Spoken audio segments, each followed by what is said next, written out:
Bonjour à tous, c'est Pierre. Alors je suis toujours à l'IFA à Berlin et bien entendu de nombreux fabricants continuent d'annoncer leurs nouveautés. C'est le cas notamment du fabricant taïwanais HTC qui a annoncé le successeur de son HTC U11 Life baptisé HTC U12 Life. Oui, le nom avait été difficile à trouver. Bref, nous avons eu l'occasion de le prendre en main quelques instants et je vous propose de découvrir nos impressions plutôt positives sur ce nouvel appareil.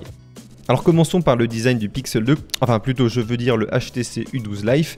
L'arrière arbore maintenant un design en deux parties, le tiers supérieur est en vert brillant comme son prédécesseur, et pour les deux tiers inférieurs, HTC a créé des petites rainures avec un laser.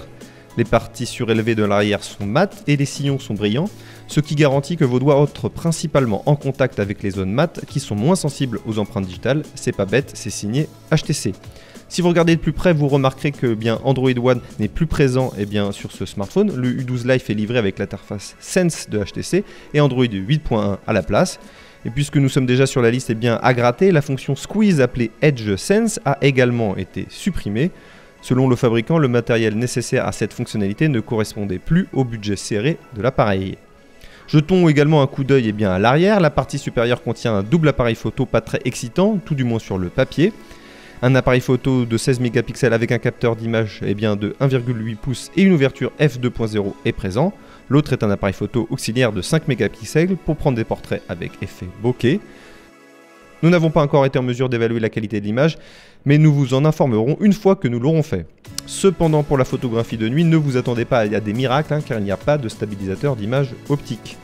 La caméra selfie à l'avant est équipée d'un capteur de 13 mégapixels, ce qui est plutôt petit avec un capteur de 1/3 de pouce. Lorsque les conditions d'éclairage poussent l'objectif f2.0 à la limite, la LED photo selfie sera utile. Par ailleurs, HTC a également choisi de se passer de l'encoche tout en conservant un écran Full HD+ de 6 pouces. HTC a également choisi d'utiliser un panneau LTPS qui fonctionne de la même manière qu'un panneau IPS mais qui devrait consommer un peu moins d'énergie. Par rapport à l'autonomie, la capacité de la batterie a également augmenté à 3600 mAh.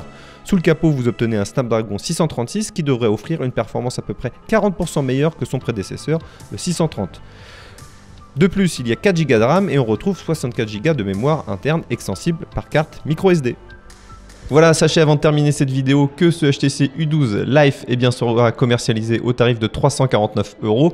Côté coloris, HTC en propose deux, le Moonlight Blue et le Twilight Purple pour se mettre un peu à la mode de ce que proposent les autres constructeurs.